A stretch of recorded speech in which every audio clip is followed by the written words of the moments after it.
पिछले एपिसोड में हमने देखा था कि वो जो फायर स्प्रेड हॉल के मास्टर की क्लोन थी उसने अपनी पावर का इस्तेमाल करते हुए चेन को पकड़ लिया था। अब उसने यहाँ पर उसके अंदर किसी खास तरह के पॉइजन को डाल दिया होता है, जो देखकर बातियन के गुस्से का ठिकाना नहीं था कि आखिर इसकी हिम्मत कैसे हुई चेन के ऊपर इस तरह का पॉइजन डालने की। वो अपनी पावर का इस्तेमाल करते हुए उस क्लोन के साथ भिड़ चुका था। बातियन और क्लोन के बीच में एक कमाल का बैटल हमें देखने को मिलता है, जो बैटल बहुत ही ज्यादा एक्स्ट्राऑर्डिनरी था। पर बातियन यहाँ पर चेन का सारा गुस्सा उतारते हुए उस क्लोन की जान ले लेता है। उसने क्लोन को जान से मार डाला था, पर चैन की हालत में सुधार नहीं आ रहा था। बाइडेन उसको कैसे भी करके पॉइजन के असर को बढ़ने से तो रोक देता है, लेकिन पॉइजन का असर खत्म नहीं हुआ। तो उसको एक हेवनली मेडिसिन लगेगी, अगर वो उसका बंदोबस्त कर लेता है तब जाकर चैन को बचाया जा सकता है। जिसके बाद यहाँ से ये एपिसोड शुरू होता है। तो इस एपिसोड की शुरुआत में एक सिपाही सीधा एम्पायर के पास भाग के आ रहा है और उनसे कहता है कि बाहर एक बंदा है जो खुद को कह रहा है कि वो बातियान है और वो अंदर घुसने की कोशिश कर रहा है। हमने उसको रोकने की भी कोशिश की, लेकिन वो माना ही नहीं। और हम यहाँ पर देख पाते हैं कि यहाँ पर तो एक और बातियान मौजूद है। बाहर तो अपना वाला बातियान था ही, लेकिन अंदर एक और बातियान मौजूद था। इस वजह से सभी को लगा कि जब बातियान यहीं पर मौजूद है तो बाहर दूसरा कौन बंदा है, हो सकता है कि वो कोई बहरूपिया हो। इसी वजह से सभी लोग परेशान थे। वो जो ओल्ड मास्टर था वो कहने लग जाता है कि तुमने बाहर जब उस बंदे को देखा तो उसको पकड़ा क्यों नहीं, जाओ और घसीट कर उसको यहाँ पर लाओ कि आखिर उसकी हिम्मत कैसे हुई खुद को बातियान बताने की। एम्पायर भी ये चीज सुनकर बिल्कुल हैरान रह चुका था कि असल में यहाँ पर चल क्या रहा है। वो दूसरा बंदा कौन हो सकता है जो खुद को बातियान बता रहा है, लेकिन किसी को कुछ करने की जरूरत ही नहीं पड़ती। वहां पर वो दूसरा वाला जो बातियान था वो आकर पहुंच जाता है। अब ये वाला बातियान वही है जिसको हम पहले से भी देखते आ रहे हैं, मतलब कि ये वाला ओरिजिनल है और जो यहाँ पर पहले से महल के अंदर मौजूद था वो नकली है। बातियान नकली बातियान को देखकर समझ जाता है कि अच्छा ये मामला है। तभी यहाँ पर मुझे ये सिपाही वगैरह पहचान नहीं रहे थे और अंदर आने नहीं दे रहे थे, क्योंकि मेरा कोई बहरूपिया यहाँ पर पहले से बैठा हुआ है। जितने भी सिपाही वगैरह और जितने भी यहाँ पर मास्टर वगैरह थे वो सभी कहने लग जाते कि तू है कौन, अपनी सच्चाई सामने ला वरना हम तुझे यहाँ पर जान से मार डालेंगे। तूने अपने आप को बातियान में बदलने की कोशिश कैसे की। ये सारे के सारे लोग असली बातियान को ही चिल्लाने लगे थे। बातियान ही देखकर हैरान रह जाते कि यहाँ पर जितने भी गार्ड्स वगैरह मौजूद है ना, ये सब भी बदले में लग रहे हैं। ऐसा लग रहा है कि ये लोग महल के गार्ड नहीं है, बाहर के गार्ड को यहाँ पर लाया गया ताकि ऐसा पूरा माहौल क्रिएट किया जा सके, जिस वजह से मैं यहाँ पर नकली लगूंगा और जो पहले से यहाँ पर मौजूद है वो असली लगेगा। पर इतनी घटिया हरकत आखिर कौन कर सकता है। नकली बातियान जो था वो वहाँ पर आता है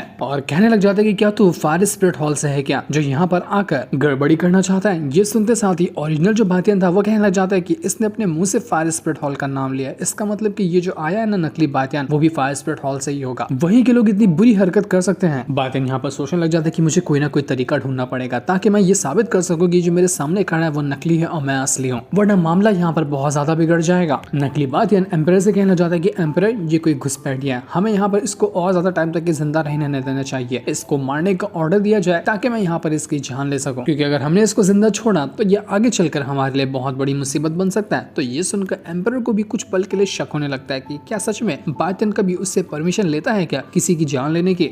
अगर उसको लगता है कि सामने वाला गलत है, वो कुछ गड़बड़ी किया है, तो वो उसको डायरेक्ट मार देता है। तो ये वाला बातियान मुझसे परमिशन क्यों ले रहा है। तो उसका डाउट सही जगह भी जा रहा था कि हो सकता है ये जो मुझसे बात कर रहा है ना यही नकली हो और जो अभी आया है वही असली हो। असली बातियान नकली बातियान से कहने लग जाता है कि तू आखिर मुझे कैसे फेक कह सकता है, मुझे तो लगता है ना कि तू असल में फेक है जो यहाँ पर मेरी जगह लेने की कोशिश कर रहा है, लेकिन तेरा खेल ज्यादा टाइम तक चलेगा नहीं, अभी तेरी सच्चाई मैं सबके सामने लेकर आऊंगा। असली बातियान प्रिंस को इशारा कर देता है कि यहाँ पर जैसा वो कहता है वैसा करने के लिए, और प्रिंस को लग ही रहा था कि जो असली बातियान है वही उसका सच्चा वाला दोस्त होगा। तो असली बातियान के कहने पर वो प्रिंस यहाँ पर अनाउंस करता है कि देखो तुम दोनों बातियान हो ना, यहाँ पर क्यों ना तुम दोनों के बीच में एक बैटल हो जाए, जो ये बैटल जीतेगा वही उसको मान लिया जाएगा कि वो असली बातियान है और हारने वाला नकली था। क्योंकि प्रिंस को पता था कि अगर बातियान जो असली वाला है ना वो कभी नहीं हार सकता, चाहे दुनिया इधर की उधर क्यों ना हो जाए, और इससे नकली वाला तो वैसे ही हार जाएगा। तो ये सुनकर वो जो नकली बातियान था उसकी हालत खराब हो जाती है। वो घबरा चुका था कि उसको भी पता था वो बातियान से फाइट करेगा तो उसकी हालत तो खराब होनी है। वो बातों को घुमाते हुए कहने लग जाते कि देखो यहाँ पर फाइट करना बेहतर ऑप्शन नहीं है, हम सबको मिलकर ना इसको कानून के हिसाब से सजा देनी चाहिए और इसकी जान लेनी चाहिए, क्योंकि अगर फाइट की गई और उसमें से हम दोनों में से किसी एक को ज्यादा चोट लग गई तो नुकसान हो जाएगा ना। तो बातियान उससे कहना चाहते कि क्या यार इतनी जल्दी तेरी फटकर हाथ में आ गई, बैटल का नाम ही सुनते हुए तू ऐसा थर-थर कांप रहा है कि मानो मैंने तेरे ऊपर सर पे पहाड़ फेंक दिया। अगर तू असली बातियान है तो जरा दिखाना अपनी पावर और लड़के दिखा तो मुझसे। तो एम्पायर भी कहना चाहते कि हाँ बात सही है, तुम दोनों जाओ और बातों से ज्यादा फाइट करो, मैं भी तो देखूं कि तुम दोनों में से असल में पावरफुल है कौन। तो ये सुनकर नकली बातियान जो था वो समझ चुका था कि नहीं भाई अब उसकी सच्चाई सामने आनी ही है, तो वो यहाँ पर अब इस खेल को और लंबा नहीं चला सकता। वो तुरंत अपनी पावर का इस्तेमाल करते हुए एम्पायर को ही पकड़ लेता है और उनको किसी अपनी डिमोनिक पावर के अंदर जकड़ चुका था, जिस वजह से एम्पायर बाहर ही नहीं आ पा रहे होते हैं। और इस हरकत से तो पता ही चल गया था कि असल में असली बातियान कौन है और नकली बातियान कौन है, लेकिन नकली बातियान को फर्क नहीं पड़ता। वो यहाँ पर एम्पायर को पकड़कर उनकी जान लेने की कोशिश कर रहा था।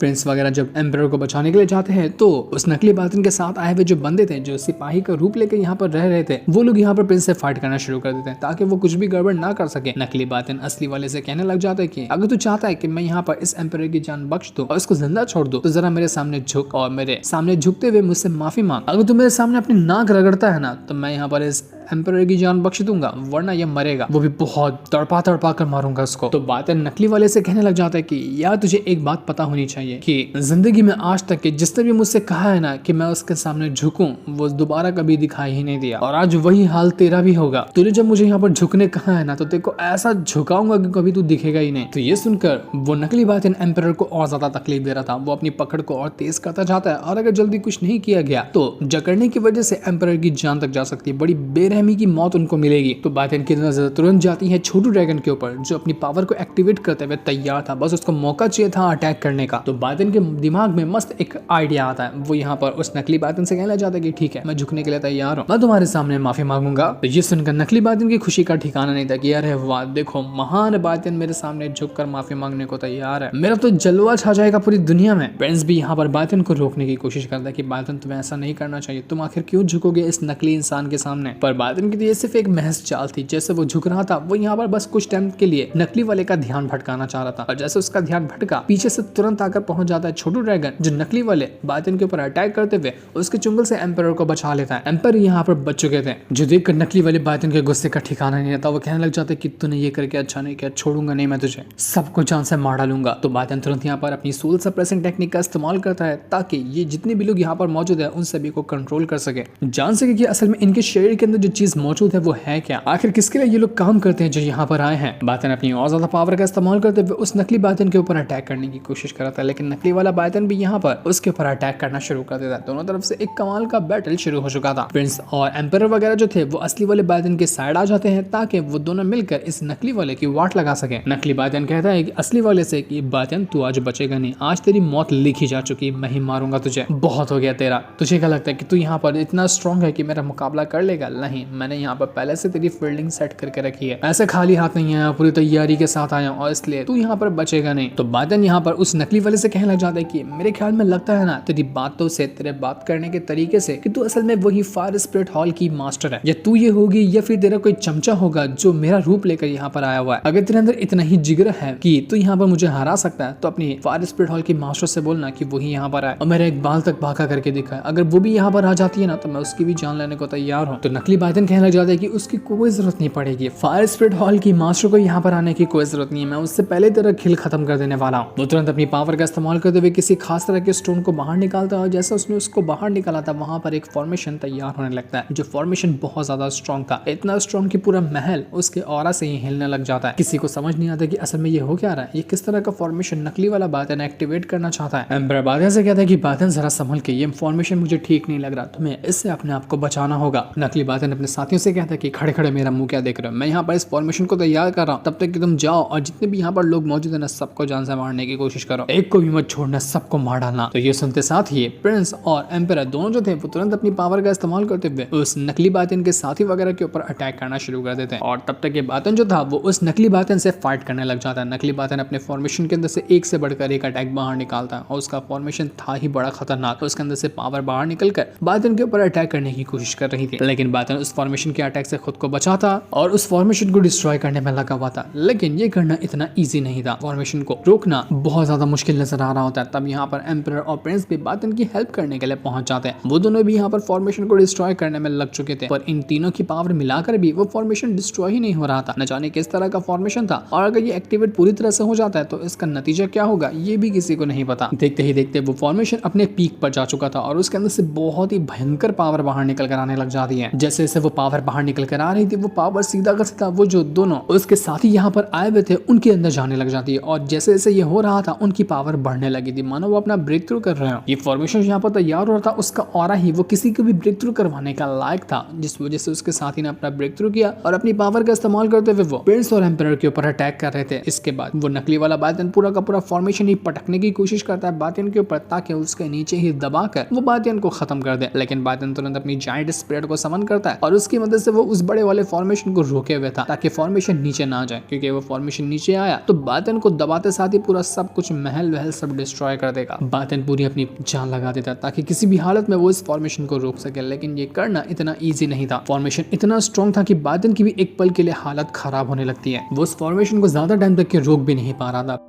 प्रिंस और एम्परर जो थे वो यहाँ पर उस नकली बातें के साथी को देखते हैं तो वो लोग बिल्कुल दंग रह चुके थे कि यार ये क्या हो रहा है, ये तो एक के बाद एक करते हुए अपना लेवल ब्रेक थ्रू कर रहे हैं। अभी जब हमने इनसे फाइट करना शुरू किया था तो ये लोग इतने स्ट्रॉन्ग नहीं थे, लेकिन फाइट करते करते ही ये लोग इतने ज्यादा स्ट्रॉन्ग होते जा रहे हैं कि हमारा मुकाबला करना इन लोगों से बहुत ज्यादा मुश्किल है। तो जैसे ही यहाँ पर छोटू ड्रैगन देखता है कि एम्परर मुसीबत में है, वो तुरंत यहाँ पर अपनी पावर को एक्टिवेट करते हुए वो खुद के ओरिजिनल रूप में आ जाता है और खुद को वापस से पहले जैसा स्ट्रॉन्ग ड्रैगन बनाते हुए वो नकली बातें के साथी के ऊपर अटैक करने लग गया था। एक से बढ़कर एक अटैक करते हुए वो उनकी बजा डालता है, जिस वजह से नकली बातिन के साथी की हालत खराब हो चुकी थी। लेकिन नकली वाला बातिन अभी भी वैसे ही स्ट्रॉन्ग था और अपने फॉर्मेशन को और ज्यादा पावरफुल बनाया जा रहा था ताकि किसी भी हालत में वो बातिन को मार सके। बातिन अपनी पूरी जान लगाता है और जैसे जैसे उसने अपनी जान लगाना शुरू किया था वो जो फॉर्मेशन था उसके अंदर क्रैक्स पड़ते हुए नजर आने लग जाते हैं। बातिन यहाँ पर अपनी पावर को बढ़ा रहा था ताकि अपनी पावर को बढ़ाते साथ ही जो फॉर्मेशन तैयार हो रहा है उसको पूरी तरह से डिस्ट्रॉय ही कर दे। फॉर्मेशन डिस्ट्रॉय हुआ तो नकली बातिन की वैसे ही फटकर हाथ में आ जाएगी, क्योंकि वो इसी फॉर्मेशन के सहारे उसको मारने की कोशिश में लगा हुआ है। फॉर्मेशन गया तो उसकी आधी जान निकल जाने वाली है। नकली बातिन पूरी ताकत लगा देता ताकि किसी भी हालत में वो इस फॉर्मेशन को बचा सके, क्योंकि यही उसके पास एक सहारा था बातिन को मारने का, वरना तो वो खत्म हो जाएगा। पर अफसोस कि वो ज्यादा कुछ कर नहीं पाता और बातिन ने जैसे अपनी पावर को एक्टिवेट किया था वो फॉर्मेशन डिस्ट्रॉय हो जाता है। फॉर्मेशन यहाँ पर टूट चुका था और बची कुछ उम्मीद नकली वाले बातिन की वहां पर खत्म हो जाती है। नकली बातिन की हालत खराब हो चुकी थी कि नहीं यार ये नहीं हो सकता, मेरा